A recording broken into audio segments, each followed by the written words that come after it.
एक तो टीम की परफॉर्मेंस को किस तरह से देखते हैं ओवरऑल पूरे टेस्ट मैच में, और 30 रन का टारगेट देना वो भी बांग्लादेश जैसी टीम को, तो पाकिस्तानी टीम कहां पर खड़ी है? वो तैयारियां, वो सर्जरी, वो सब कुछ कहां पर गया? देखिए ये सिर्फ बातों में हो रहा है और मेरा नहीं ख्याल कि प्रैक्टिकली ये चीजें एग्जिस्ट कर रही हैं। और मेरा ख्याल है कि स्पोर्ट्स में सियासत को लाना ही टोटली रॉन्ग है। और जब तक आप इस सियासत को और सियासी कल्चर को स्पोर्ट्स से बाहर नहीं करेंगे, आपकी कोई स्पोर्ट्स तरक्की नहीं करेगी। आपने हॉकी का असर देख लिया, आपने स्क्वाश का देख लिया, आपने बाकी जो इवेंट्स है उनका असर देख लिया। और अब एक रहस्य है कि हमारी जो 24 करोड़ आवाम थी उनके लिए एक एंटरटेनमेंट क्रिकेट थी, और उसको भी हम उसी जगह लेकर जा रहे हैं जहाँ तक हम बाकी स्पोर्ट्स को लेकर चले गए। अब आप देखें कि अगर इस टेस्ट मैच में देखें तो आप अपनी मैनेजमेंट को देखेंगे, ना तो उनसे पिच बनाई गई, ना उनसे पिच रीड हुई सही तरीके से, और ना उनसे टीम सिलेक्शन सही हुई, और ना ही उनसे टीम की प्लानिंग सही हुई, उसके बाद ना ही प्लान को अंदर एग्जीक्यूट प्रॉपरली करवा सके।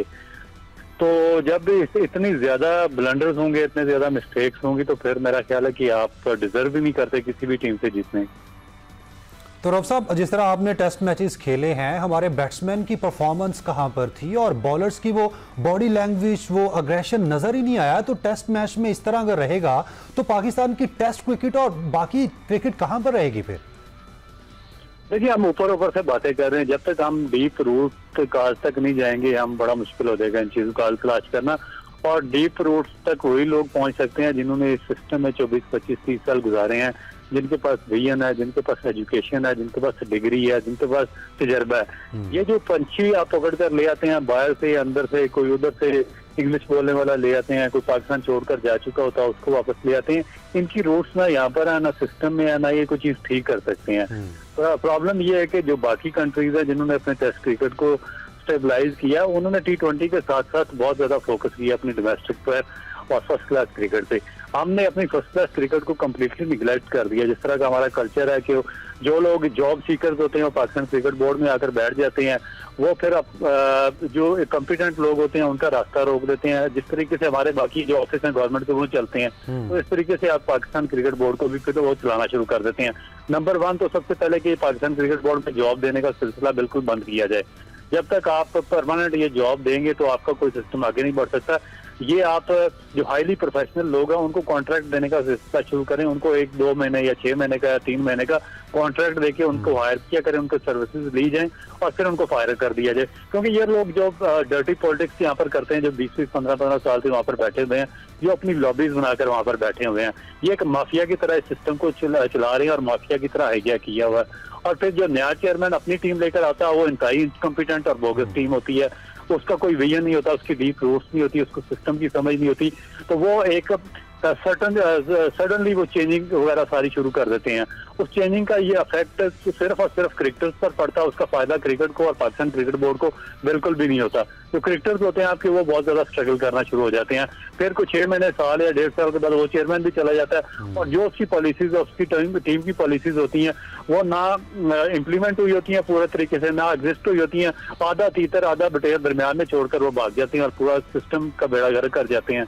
तो ये चीजें हमें, मेरा ख्याल है कि अब जो आपके विजनरी लोग हैं, कोई पढ़ा लिखा अगर कोई रह गया पाकिस्तान में, कोई क्रिकेटर हैं, तो उनको इकट्ठा करें, उनको बिठाएं और उनसे पूछें कि सिस्टम को किस तरीके से ओवरऑल करना है। अदरवाइज तो फिर ऐसे ही आप अंधों की तरह आगे बढ़ते रहेंगे। तो अब्दुल रऊफ साहब, टीम सिलेक्शन को इस मैच के लिए किस तरह से देखते हैं, और स्पिनर को ना लेके जाना, और वो भी होम ग्राउंड में, जब हमें सारी कंडीशंस का पता है, और उसके बाद बयान भी ऐसे देना कि हम पिच को समझ नहीं पाए या पिच हमारी मर्जी की नहीं बनी, तो कैसे परफॉर्म करेंगे फिर?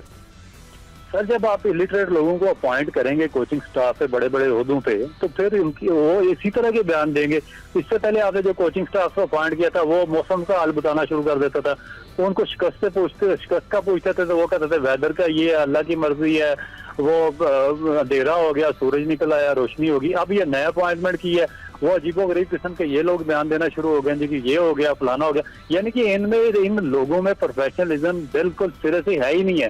और प्रोफेशनलिज्म किस चीज से आता है? आपकी एजुकेशन से आता है। आपके पास डिग्री हो तो फिर आपके पास प्रोफेशनलिज्म भी आता है, आपके पास विजन भी आती है और आपके पास सोच भी आती है। अब देखिए ये टेस्ट मैच हमने खेला, पिंडी की आपको पिच है, पिच का पता है कि हमने 657 रन इंग्लैंड के खिलाफ यहाँ पर करवाए थे। रोड पिच आपको डी नोटिफाई पॉइंट मिला ना, आपने उसकी मट्टी चेंज की है। ये बिल्कुल डक्स जिस तरह मुंह छुपा के बिल्ली से बैठी होती है उस तरीके से बैठे रहे 2 साल, कोई काम नहीं किया उन्होंने, ना कोई प्रिपरेशन किया। और उसी पिच पे थोड़ा सा घास छोड़ा, एक वो ऑस्ट्रेलियन हेमिंग्स है, वो क्यूरेटर है, उसको बुलाया, बड़े बड़े उसको पैसे दिए होंगे, बड़े बड़े उन्होंने दावे किए, ये कर देगा वो कर देगा। भाई जब आपने मट्टी ही चेंज नहीं की, आपने कुछ भी नहीं किया, तो वो हेमिंग्स क्या कर सकता है। तो फिर इन्होंने ये पिच रीड करने में कंप्लीटली नाकाम रहे हैं। इन्होंने 4 वहां पर फास्ट बॉलर खिला दिए एक ऐसी पिच पर कि जो 4थे और 5वें दिन स्पिनर्स को सपोर्ट कर रही थी। और आपके सामने जो बांग्लादेश के बॉलर्स हैं उन्होंने आखिरी इनिंग में 7 विकेटें ली स्पिनर्स ने, और टोटल टेस्ट मैच में आधी विकेटें 50% विकेटें हैं स्पिनर्स ने ली हैं। और हमारे पास एक भी स्पेशलाइज्ड स्पिनर नहीं था इस टीम के अंदर।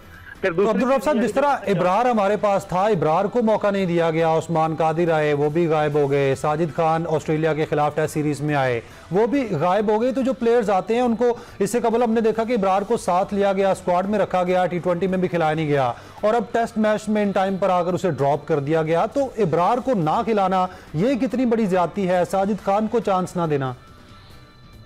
देखिए, चांस उसको देना चाहिए जो फर्स्ट क्लास में परफॉर्म करके आया। मेरा नहीं ख्याल कि अबरार ने या साजिद खान ने पता नहीं परफॉर्म किया या डोमेस्टिक में या नहीं परफॉर्म किया। ये पाकिस्तान क्रिकेट बोर्ड के ये जो थिंक टैंक यहाँ पर बैठा है ना, सो कॉल्ड थिंक टैंक, और ये जो कोचिंग स्टाफ है और कोचिंग अकेडमीज चलाने वाले, और जिन पे ICC अरबों रुपए हमें देता है और जिन पे हम लुटाते हैं पैसे, ये उनसे पूछना चाहिए कि पिछले 10 साल में आपने कौन सा स्पिनर डेवलप करके पाकिस्तान को दिया है। एक स्पिनर आप इस डोमेस्टिक कल्चर से निकाले और आपने अरबों रुपया यहाँ पे लगाया और जाया किया, और पता नहीं ये इनकी आंखें कब खुलती है, ये दिन को होश में भी होते हैं या नहीं होते। तो इनसे ये चीज सबसे पहले पूछनी चाहिए कि भाई स्पिनर आपने प्रोड्यूस क्यों नहीं किया। क्योंकि 3 स्पिनर्स को मैं जानता हूँ, एक सईद अजमल है, एक अब्दुल रहमान है और एक जुल्फकार बाबर। ये 1990 से क्रिकेट खेल रहे हैं और 2016 तक इनको लिंगर ऑन किया है। इनको 45 उम्र तक इनको खींच कर साथ रखा पाकिस्तान क्रिकेट बोर्ड ने, और ना इनके बाद ना ड्यूरिंग इनकी प्लेइंग डेज में पाकिस्तान क्रिकेट बोर्ड ने कोई स्पिनर डेवलप किया। और जितने स्पिनर 10-15 स्पिनर आए, ये नहीं है कि पाकिस्तान ने टैलेंट दिया है, पाकिस्तान में दुनिया में सबसे ज्यादा टैलेंट है। मैं आपको 10 स्पिनर्स के नाम गिनवा सकता हूँ जो हाईली टैलेंटेड थे और उनमें पोटेंशियल था कि पाकिस्तान को रिप्रेजेंट कर सकते थे, मगर सबको इन्होंने जाया कर दिया सिर्फ अपने लड़के ऑब्लाइज करने के लिए और अपने रिश्तेदारों को ऑब्लाइज करने के लिए। अब आपके पास प्रॉब्लम क्या है कि आपके पास स्पिनर नहीं है, ना फर्स्ट क्लास में, ना टेस्ट क्रिकेट के लिए। तो अब जब सिस्टम आप इस तरीके से चलाएंगे अंधेर नगरी से, तो फिर प्लेयर्स क्या डेवलप होकर आएंगे और कौन से आप प्लेयर्स आपको आकर टेस्ट क्रिकेट जितवाएंगे। तो हल क्या है अब्दुल रऊफ साहब, किस तरह से टीम को बैलेंस किया जाए, टीम को किस तरह से वो पोटेंशियल वापस आएगा? क्योंकि हमारे प्लेयर्स भी जान मारते हुए दिखाई नहीं दिए पूरे मैच में, यंग लड़के हैं, लेकिन उस हिसाब से हमारा जो पेस अटैक था वो भी बॉलिंग करने में नाकाम रहा और बैट्समैन फिर तू चल में आया कि डगर पर रहे।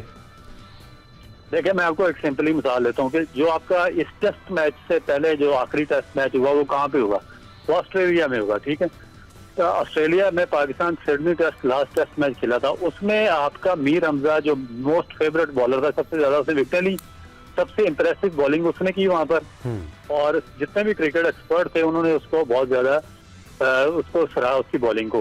मगर जैसे ही अगला टेस्ट आया, देखिए आप कौन होती है ये सिलेक्शन कमेटी में, पाकिस्तान क्रिकेट बोर्ड की ये थिंक टैंक या सिलेक्शन कमेटी, क्या ये इतने दिमागी यानी कि इनको प्रॉब्लम है या इनको ये दिमागी अमराज के, मेरा ख्याल है कि हॉस्पिटल में दाखिल करवाना चाहिए कि एक बंदा जो लास्ट टेस्ट में सबसे इंप्रेसिव बॉलिंग कर रहा है, आपने सिर्फ उसी बॉलर को निकाला इस टेस्ट मैच से और 4 दूसरे बॉलर खिला दिए। ये खुर्रम शहजाद तो अनफिट था, इसको तो जब तक इसको साथ रख के रिटेन करना चाहिए था। मोहम्मद अली का जो लास्ट टेस्ट मैच खेला था इंग्लैंड के खिलाफ, 1 विकेट थी उसकी, ठीक है। उसके बाद जो शाहीन नसीम शाह, ये मोस्टली ये खेलते हैं T20 ज्यादातर क्रिकेट। तो जो मेन बॉलर था जो इस फॉर्मेट का मीर हमजा, उसको हमने बाहर बिठाया और जो दूसरे बॉलर थे उनको हम सबको हमने खिला दिया। तो फिर उसका मुझे बताएं कि एंड रिजल्ट क्या निकल सकता है जहां पर स्ट्रेटजिकल आपकी ये पोजीशन हो, आपके माइंडसेट ये हो। कोई पोजीशन नहीं और टीम की परफॉर्मेंस का बुरा हाल है।